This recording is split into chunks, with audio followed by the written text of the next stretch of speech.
Отворањето на границите ги извлекува туристичките агенции од јазот на дефицитот.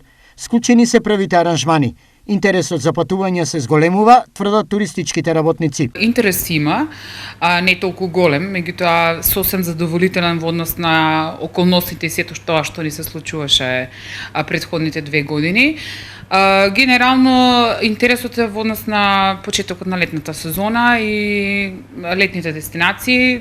Дефинитивно тоа ќе бидат Турција, Грција, сега за сега. Согласно пројавениот интерес, склучени се и првите аранжмани. Да, веќе имаме уплати затоа што голем дел од овие дестинации имаат и early booking попусти, со кои што граѓаните сакаат да ги искористат. Април е месец на празници, меѓутоа и мај.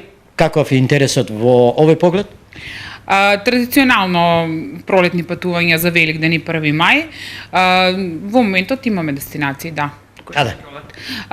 Крв е традиционално секоја година, Србија, Врњачка бања, нешто од Европа, Италија и делови на Грција. Овие оптимистички најави се чекор напред кон заздравување на туристичката дејност по 2-годишна абстиненција, бидејќи токму оваа гранка беше една од најпогодените од пандемијата, кога работата на туристичките работници падна дури на 90%, а повеќе туристички агенции ставија клуч на врата.